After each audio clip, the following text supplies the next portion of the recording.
My father is sick. He needs help. Everybody knows the information that appeared on the internet claiming the return of Aaron Messiah from the dead is fake news. Elizabeth was not saying the truth. She was protecting Aaron Messiah and his cult. Elizabeth was recruited into the cult through the internet. And that is how Aaron got all the members of the staff.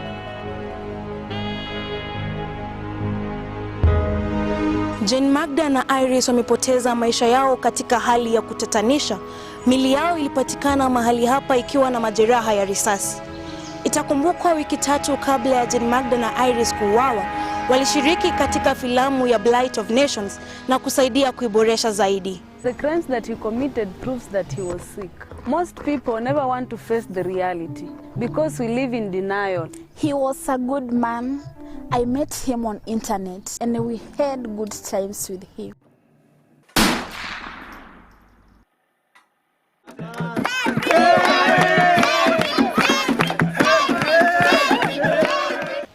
I saw the news. Ezra Kauza is my friend. These parents are getting a very big problem because they don't know what is happening with their kids. The story you are about to watch demonstrates how parenting in the age of internet and social media is extremely challenging.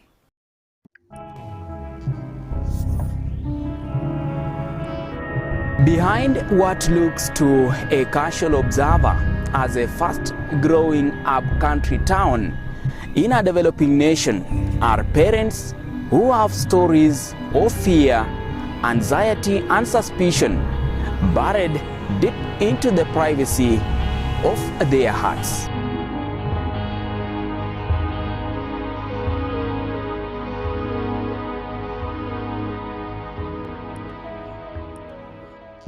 While it's true that this post is fake news and its creators are praying for the fear and ignorance of people in Slum District, many residents in Slum District believe it's true and they will not go on record to discuss about it because of the fear of Ghost Aaron Messiah will pay them a visit.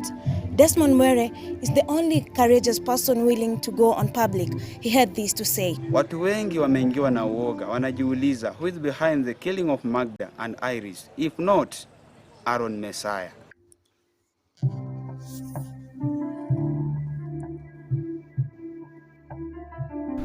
Hii hakuna mahali itawapeleka.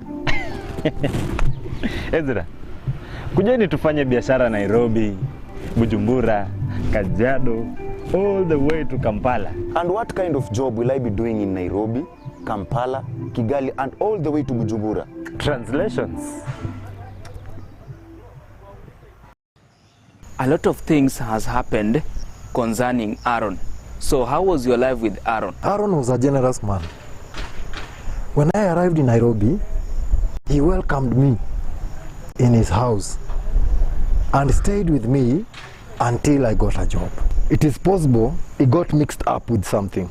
The claims that Aaron Messiah is back from the dead are baseless. I am sure in this age, most people no longer believe in the old man's tales. Everybody knows the information that appeared on the internet claiming the return of Aaron Messiah from the dead is fake news. Elizabeth was not saying the truth. She was protecting Aaron Messiah and his cult. Elizabeth was recruited into the cult through the internet. And that is how Aaron got all the members of the staff. His suggestion that Aaron is back imefanya watu wengi kuingiwa na uoga zaidi. Watu wa Mungu watusaidie. We are dealing with something more dangerous. Even police cannot handle it. Then the worst of the worst happened. Catherine Zolo, the reporter who had dealt with the death of Jane Magda and Iris Vutagwa, the fake news about return of Aaron Messiah will go missing. Elizabeth will be found dead and John will post another shocking information on internet and social media. They are spread all over in 4 countries. They are involved in all kinds of stuff, such as brainwashing, subliminal programming. They have all kinds of strange teachings. What had looked at the beginning as a well-intentioned effort of creating an awareness documentary on the impact of repeated exposure of children to trauma-related media content was turning the lives of many people in slum district into a living nightmare. For the first time, I began having a disturbing feeling that would not go away. Had I exposed the 13-year-old Megan, her father, Jane Magda, and Iris to harm? Today, I walked through the old bricks house. I don't know whether I was imagining things. I had this feeling I was being followed. Had I breached the journalism and documentary filmmaking codes of conduct by exposing my subjects and sources to harm? I kept asking myself many questions. Who was benefiting from my story? Who was going to suffer from the telling of the story? Who was the story calling to challenge, to take action? I began feeling it was a question of time before the human rights activists and lawyers got me into court for exposing so many people to harm, some who had ended up getting killed. I was staring into the ugly truth of going to prison for not less than 10 years. Then I was reminded of the last words Catherine Zolo had said before she went missing. I have been covering this story and I have come to a point to believe that there is something we don't understand. Many people are going missing and others are ending up to be killed. Is it possible that we are dealing with something bigger more than Aaron Messiah?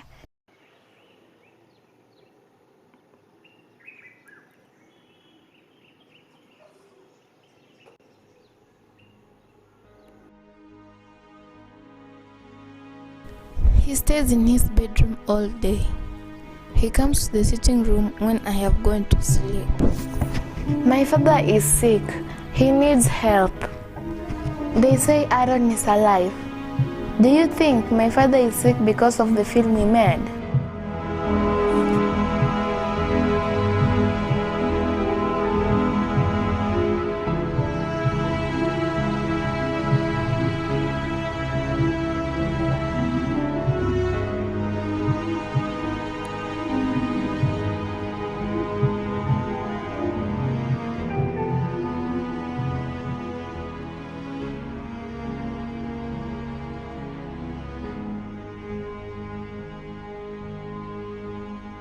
We have to think twice.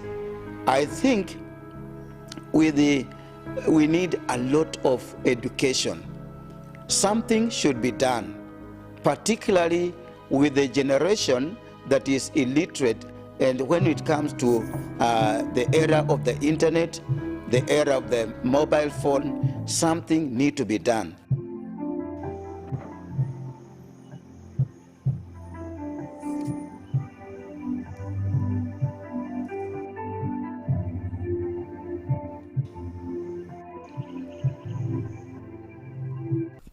After watching the video by Reverend Arthur Thomas, I have decided to launch a campaign on safe use of internet by children by cycling in 3 counties, creating awareness. That's what I had come to share with you.